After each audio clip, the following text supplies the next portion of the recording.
maanta waxaan ka hadli doonnaa arrimihii ku saabsanaa baarlamaanka Soomaaliya ama saad u taqaana 370 arday ee ku jiro loo diray xildhibaanada golaha shacabka ayaa lagu sheegay inuu jiro mooshin ku saabsan doorashooyinka oo guddoonka golaha shacabka ay soo gudbiyeen.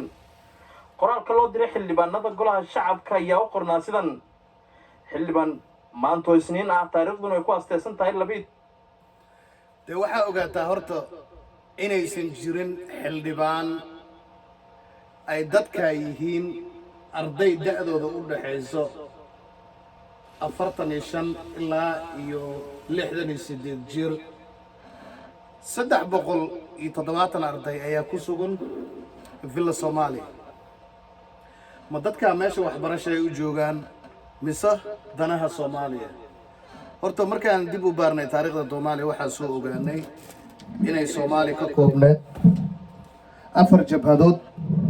4tii jabhadoodna ay la baxeen caalamo. dadka hadda u jeeda waxay ka soo jeedaan 4tii jabhadood.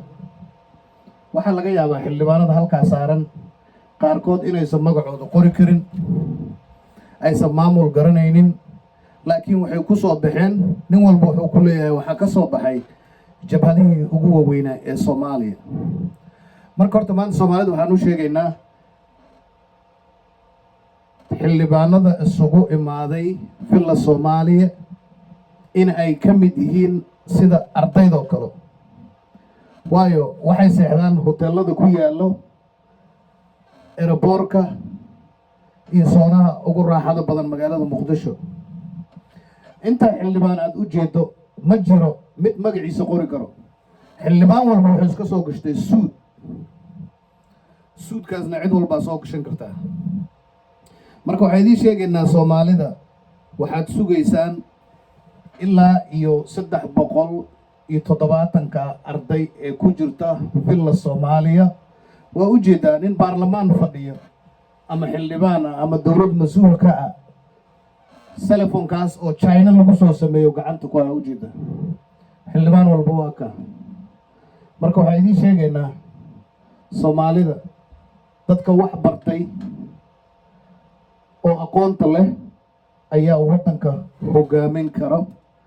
ilaan nin uqdada ku jiro oo ilaa hadda ku xisaabtamaya inay ka jirta Soomaaliya inaysan jirin wax xuquuq ah. way u jeedaa xildhibaanada oo teleefanada gacanta ku wato.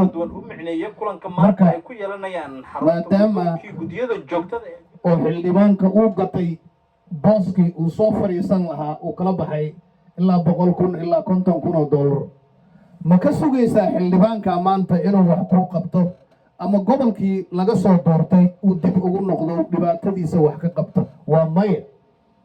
dadka u jeedaan waa dad lacag baxsaday oo ganacsada ah oo ugu talagalay si ay danahooda qaaska u fushadaan.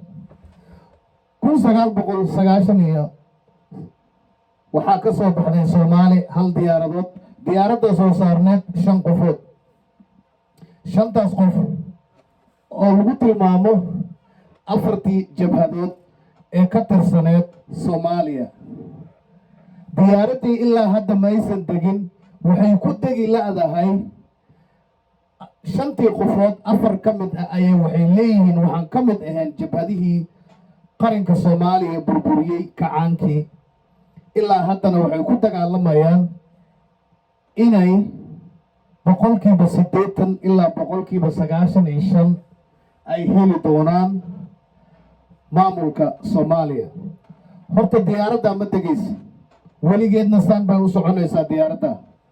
laakiin waxaan idiin sheegayaa Soomaalida maanta ku faanaysa foorkan ka soo jeedaa, anigaa ugu tiro badan, anigaa ugu xildhibaano badan, dadkeennaan u badan. waxaan idiin sheegayaa Soomaaliya inaysan ka jirin wax dastuur ah ama waxyaabo ay dadka ku qanci karaan, taasoo tahay sideedaba dowladda markay ku bilaabatay musuqmaasuq way ku dhammaanaysaa. Soomaaliya 4 jabhadood baa ka jirtay jabhaddii shanaad waxaa lagu yidhi waa 0.5 ilan maysan dagaalamin, qarankii maysan burburin, dhibaato maysan geysan, ilaa hadda waxay ku dhegan yihiin calanka oo buluuga ah Soomaaliya. marka waxay ku tusaysaa dadka la leeyahay 0.5 iyo maysan dagaalamin iyo dagaal maysan gelin ama dowlad ma burburinin inay Soomaalida dhabtihiin, waayo calan maysan samaysan ilaa haddana waxay ku taagan yihiin calanka buluuga. marka ay isu soo laabanay waxaa noo soo hartay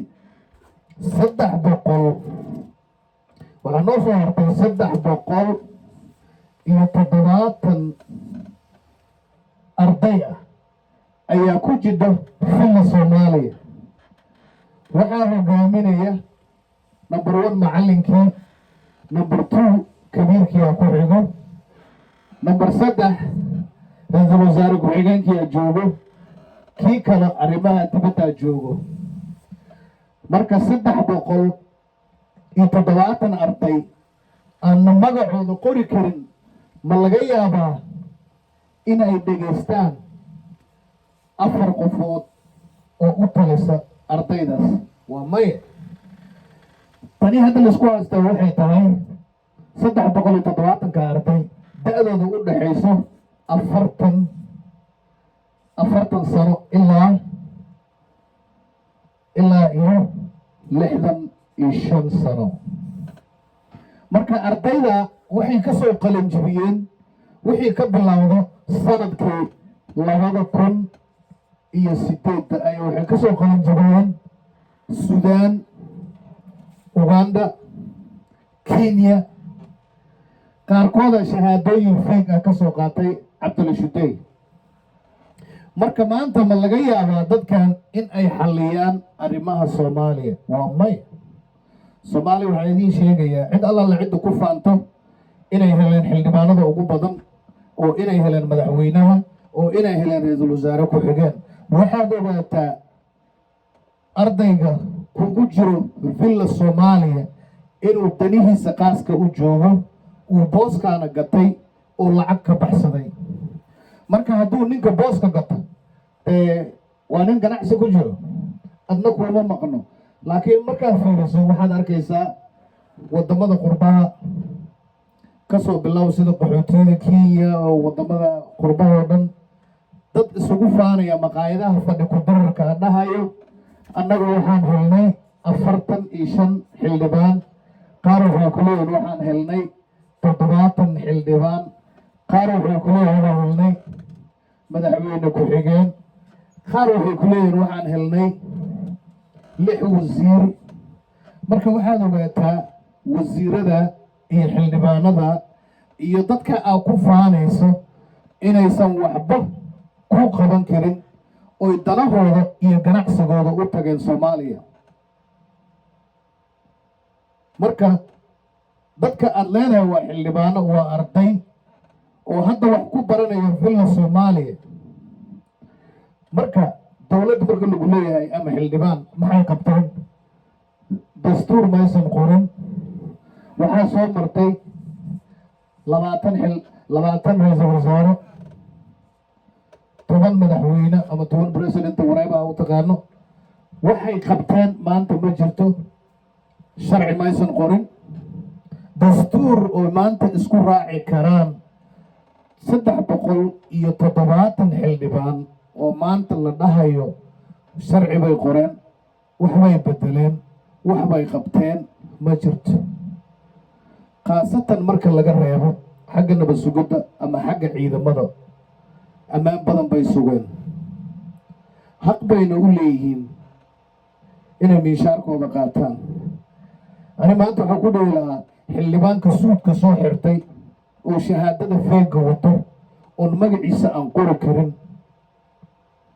ayaa waqtiga ka dhameeyey Soomaaliya.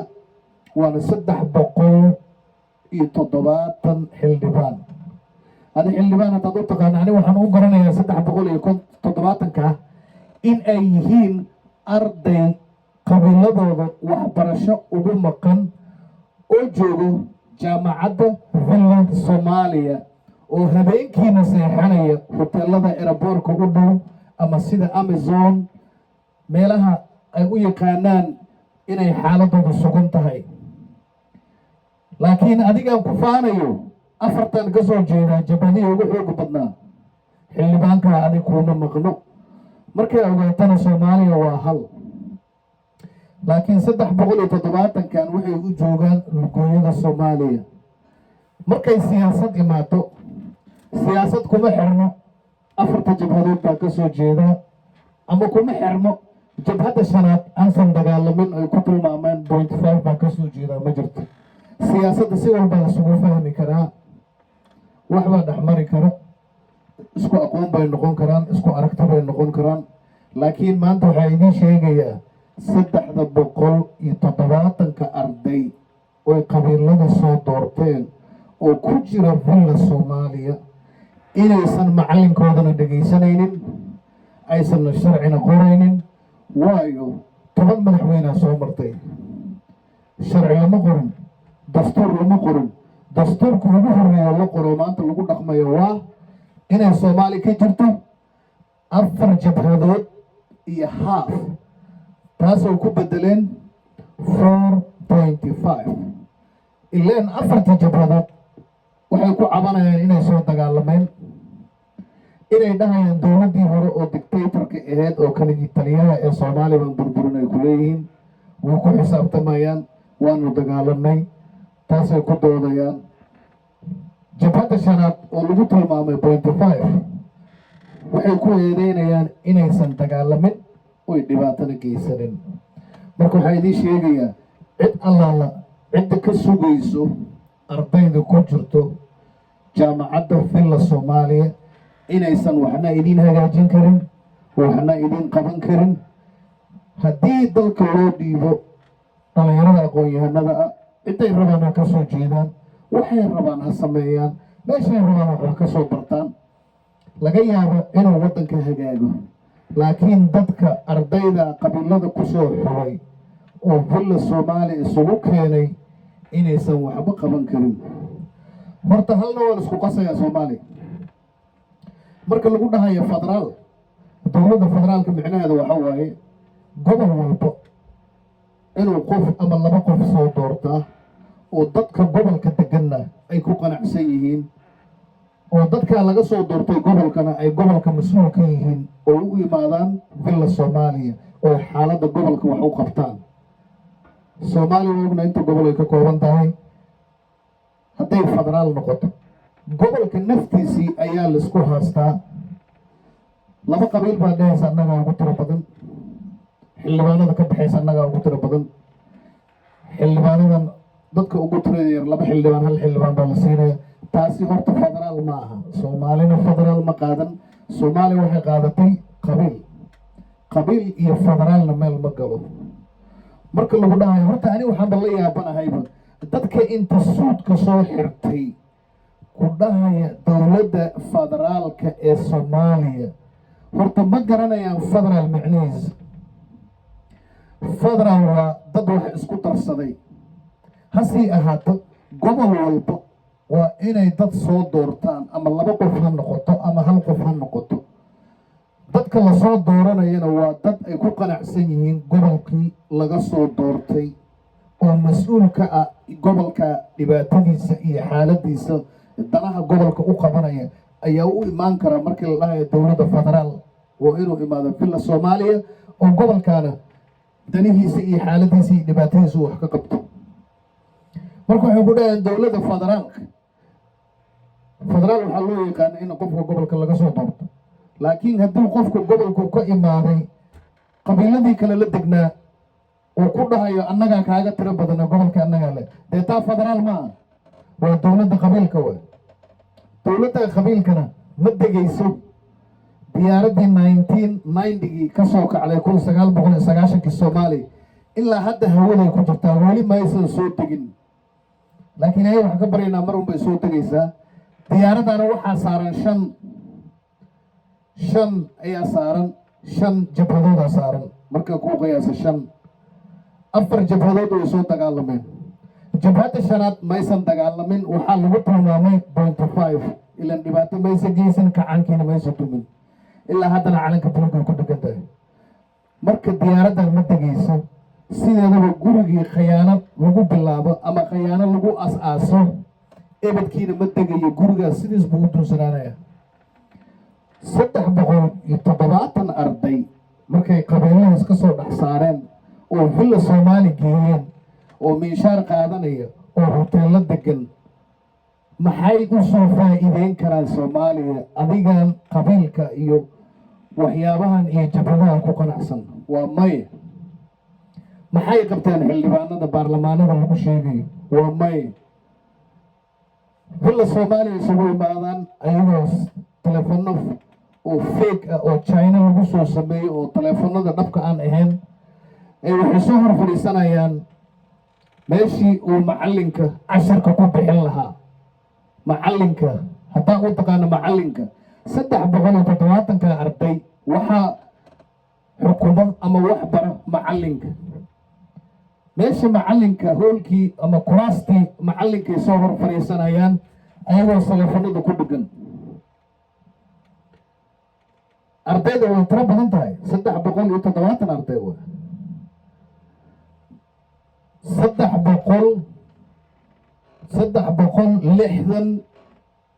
367 xildhibaan waxay ka soo jeedaan 4 jabhad. 3 xildhibaan waxay ka soo jeedaan jabhaddii lagu tilmaamay haafka. ilaan haaf waxaa loogu tilmaamay maysan dagaalamin, dowladda kacaanka Soomaalina maysan burburin. intaa arday maanta haddii dib loo baaro waxaa laga helayaa 30 ilaa iyo 28 arday oo magacooda qori karo, oo wax fahmi kara ama wax akhrin karo. ilaa iyo 300 iyo dhowr arday waxaa lagu keenay qabiil magacooda ma garanaya. qaarkood baan aragnay aan xiran karin sida u taqaano tayga ama garabeetaha oo iska soo gashtay. markaa dib u baarto still waxay ku socotaa dowladdii lagu soo dhisi jiray Cambagaase ee Nairobi, oo inta sabaaxiliga la sii dadka qaarkooda la garaaci jiray oo la dhahayo doorasho aanna dhicinaa dhacday. weli sidii ay ku socotaa. diyaaradan ee Soomaaliya ka soo baxday 1990kii ma degayso, weli hawaday ku jirtaa. 5 jabhadoodna way saaran yihiin, 4 dagaalantay iyo jabhaddii shanaad oo haaf lagu tilmaamay maadaama aysan dagaalamin oo kacaanka burburiyeen. diyaaradana waxaa bayloodka dadka lagu tilmaamay haafka jabhaddaas aanna dagaalamin. marka lagu fasiro 0.4 iyo 0.5 ayagana bayloodka mana soo dejinayaan. marka waxaan idiin sheegaynaa dadka maanta ku faanayo xildhibaanada iyo waxbo, adiga muxuu kuu qaban karaa? ii sheeg. ninaana magaciisa qori karin, magaciisa aan qori karin, nafsadiisa qayaanay, shahaado feeg soo qaatay, ninkaa ma kula tahay inuu ummadda wax u qaban kara? waa maya. xildhibaan baa soo istaagaya wuxuu ku leeyahay waxaa u baahannahay inay ka soo qayb galaan ii sheeg qoladii la dhihi jiray NGO waa hay-adaha oo shaqsi iyo danahooda gaarka u jooga Soomaaliya. NGO-yadana dan uguma jirta in ay Soomaali dhisanto, waayo hadday dhisanto shaqadoodii ay xirmaysaa. NGO-yada micnaheeda waxa waaye meelaha dhibaatada ka jirto, waxyaabaha xaaladda, waa hay-ado brograam kala wato shaqadooda tahay. xildhibaan baa suud soo xiranaya wuxuu ku leeyahay golaha ammaanka I don't fucking even know weyday gara golaha ammaanka, maba garanayaba golaha ammaanka meeshay kala yimaadeen. golaha ammaanka inay ka soo qayb galaan shirka la qabanayo, doorashada dhacayso kale. adiga ma aragtay dad xildhibaan isku tilmaamayo oo dowlado shisheeye raba siyaasadooda inuu soo dhexgeliyo oo ku dhahayo waa inay ka soo qayb galaan? war ninkan waa hay-adna sida u taqaan waa NGO, danihiisu u jooga Soomaaliya. waxayna dan ugu jirtaa inay Soomaaliya saa u burbursanaato. ilaan Soomaaliya hadday dowlad noqoto isku filnaato oo dadkii israacaan oo hal Soomaali noqoto, NGO-yada dhan waa xirmayaan. marka adigan dhahayo golaha ammaanka, maba ku jirtaba adduunka wax la dhaha golaha ammaanka. wax la dhaha golaha ammaanka oo maanta soomaaliya dhex ordaya ma jirto. neeta waa jirtaa, alliance waa jirtaa, qof walba group loo shaqaystaa, dowlad bay saaxiib la tahay. laakiin soomaalida ka daaya ereygan golaha ammaanka war cid maanta adi kaa mas-uul ah ama ku badbaadinaysa ma jirto. idaacad ba soo istaa golaha ammaanka war adeer golo ammaan ma jiro. soomaaliya ayadaa heshiin karto, ayadaa hal noqon karto, wax walbana ayadaa hagaajisan karto, ayagoona u baahnayn NGO iyo hay-ado dana gaar wato. hadda maanta dad baa ku qanacsan in sheekooyinka qabiilada iyo waxyaabaha wax lagu qaybsanayo ku qanacsan. laakiin waa kuu sheegayaa ardayada qabiilada soo xulan qabiilkooda maxay waayaan ardayga waa may. inta lasoo doortay oo qabiilada laga soo xulay 700 iyo ku dhawaad ayaa doorasho soo gashay. markaan ku dhahay 700 intooda ma soo galayaan, laakiin qof walba wuxuu u shaqaynayaa qolo kale.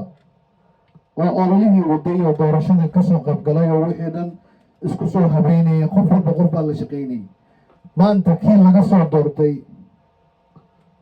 ardayga oo villa Soomaaliya joogo habeenkiina hotelka u hooyanayo maxaa uu qabtay qabiilkii? qabiil baa ku soo doortay saa sheegaysa ardayo, qabiilkaada maxaad u qabatay? ciddii ku soo doorato ma shaqaad u qabatay? waa may. villa Soomaaliya imaataan, laga yaabo halkii week inaad macallinka hor imaataan idinkoona macallinkiinana dhagaysanaynin.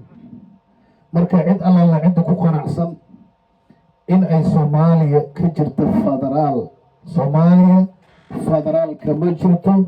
sharciga federaalkana cid alla cidda la imaatay si qalad ay u isticmaalaan. Soomaaliya waxaa ka jirta dowladda qabiilka. 4 jabhadoodna calan ayay samaysteen. adiga markaad leedahay federaal oo jabhadaada calan u samaysay ama gobolka calan aad u samaysatay, muqdishoda iskugu imaatay ilaan tan waa federaal. taasi federaal maaha. waxay idin sheegayaa soomaalida inay ka tashtaan arrintaas. Soomaali waa hal, laakiin dadkan suudka soo xirtay oo ka soo baxay jaamacadaha ayagoo 60 jir 40 jir ah ilmaba jirtaba jaamacadda. marka waxay idin sheegayaa ardayda ku jirto villa Soomaaliya 370 arday iyo macallimiintooda. dee Soomaaliya haddaysan ka tashan ama aysan maamulka waxba ka bedelin, waxaad ogaanaysaan dadka ardayada markay soo qalin jiriyaan ayaa laga yaaba future-ka inay Soomaaliya wax u qabtaan. marka waxaan kuu sheegayaa haddaad Soomaali tahay dee arrinka Soomaali kuma hagaagayso. kulley waxaan ka hor sugaynaa 370 arday mawjida 370 arday oo ku nool villa Soomaaliya. marka lagu dhahayo maamul baa la sameeyey, madaxweynaha jira, dowlad baa la dhisay, maxay qabatay? dad baa waxay ku leeyihiin wadooyin baa la dhisay. waddada waa dhistay, dadkii ku socon lahaa waddada iyo dadkii ku noolaan lahaa dadkiiba gaajaa dilaysa. dadkii waxba ma haystaan. maalin walba meel cidlaa loo jeediyey, dadkiibay luqunta isu geliyeen, dadkiibay isku laayeen. ballin gaajo haysa. laakiin haddaan fahanay micnaha waddooyinka waxaa loogu talagalay oo dib loo dhisay 370 arday inay gawaaridooda raaxada ay halkaa ku maraan. hadda saan maqlayno waddooyin badan baa loo hagaajiyey. marka ayagaa marayo, ayagoo ka horeeyaan 2 taangi oo Amazon ah iyo 2 taangi Amazon oo gadaal ka jiraan. marka waxaa ogaataa horta ciidamada aad bay u mahadsan yihiin iyo golaha ammaanka ee Soomaaliya oo xagga security iyo nabad sugidda u qaabilsan, waayo maalin walba shaqada ay qabsadeen. laakiin waxaa shaqo laaga dhigay inay ilaaliyaan 370 arday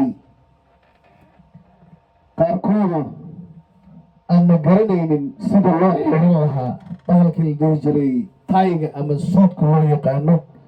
marka Soomaaliya waxaad ogaanaysaan, waxaan ilaahay ka baryaynaa inay diyaaraddaas soo degto ilaa Soomaaliya halka noqotona diyaaradda mar kalena idinku soo celinayaa.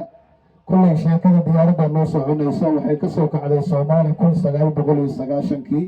diyaaradda waxaa saarneyd 5 qofood, 5 markaa kuu micneeyo bayloodkii iyo 4 qof oo kale.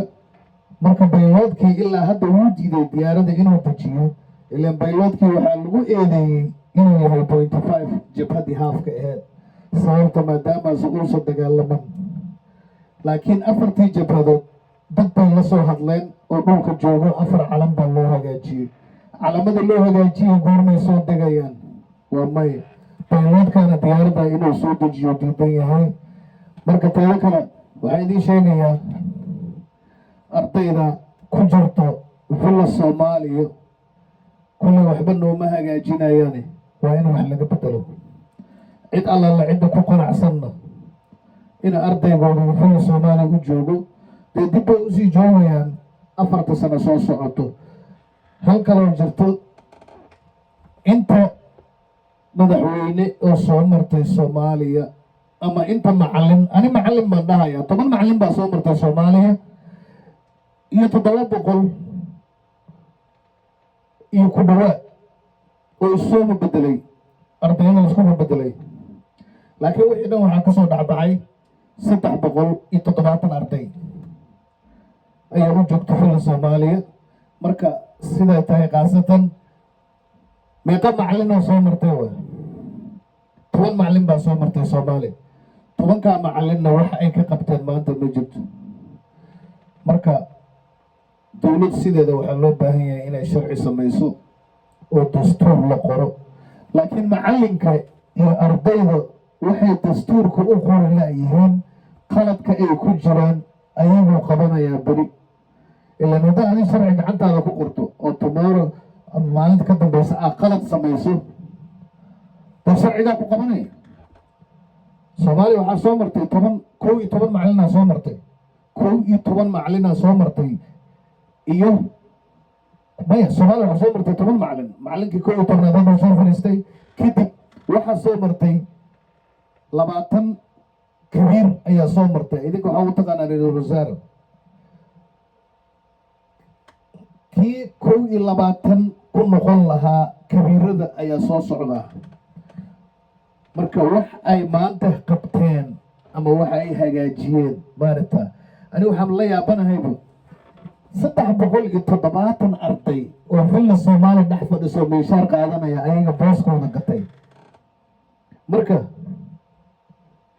dee hadday tani ku socoto dee sharciga ma jiro, waxay qorayaanna ma laha. Soomaaliyana waa taqaanaa xaaladeeda. marka waxaan ilaahay ka baryaynaa inay diyaaradda soo degto. diyaaraddana ma soo degi doonto, dee wax yarna commercial baanu galaynaa, marka waa soo noqon doonaa. halkan waxaan ka hadlayaa cusurugii oo Soomaali isku diray. ilaa hadda wuxuu ku leeyahay gabadhaani weli lama arag, weli lama samaynin. gabadha baaristeeda waxaa ku xiran gabadha kulley ilaahay u naxariisto. kulley Soomaaliya waxaa ka jira maamul oo xagga beeleedka ah ama qabiilada ah ama sidoo kale ciidamada ayagaa dambe baarista wax walba samaynaya. marka maalin walbana Soomaali saanay luqunta isugu jirtaa, laakiin khaasatan gilgilinayo. laakiin gilgilisho falaari gilgilisho kaalama arkay Soomaali ku maamaaday. waa ninkii shalay yiri shabaab ay jirta, odayaashii aqayaartii iyo nabadoonnadii waa joogaan ma dhiman, waa nool yihiin, naftu waa ku jirtaa.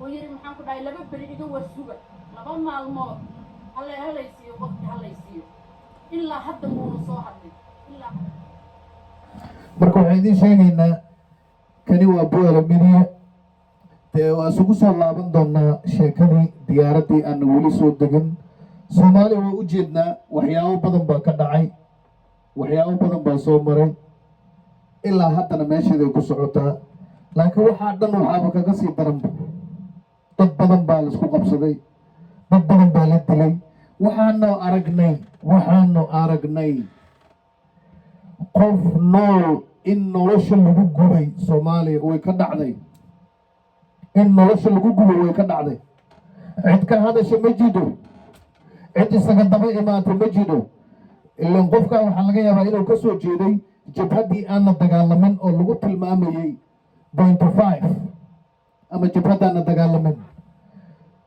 dadka nooloo la gubay qofka nooloo la gubay hadduu ka soo jeedi lahaa 4 jabhadood ee Soomaali burburisay ama kacaankii cunay hadduu ka soo jeedi lahaa dagaal kalaa ka dhici lahaa dee waxaa idiin sheegayaa hadduu ilaahay raalli ka noqdo diyaaradda ha soo degto haddaysan diyaaradda soo deginna Soomaali waxaad ogaanaysaa xaaladdan inaysan waxba ka bedeli doonin arday aad geysatay villa Soomaaliya ama aad ku geysatay qabiil horta sideeda ardayda lafteeda qaar baana magacooda qori karin ana magacooda garanaynin waxaan ku soo laaban doonaa kani waa Bu'aale Media sheekadii labaad ee diyaaradda ka soo kacday 1990 Soomaali ana welina soo degin habeen wanaagsan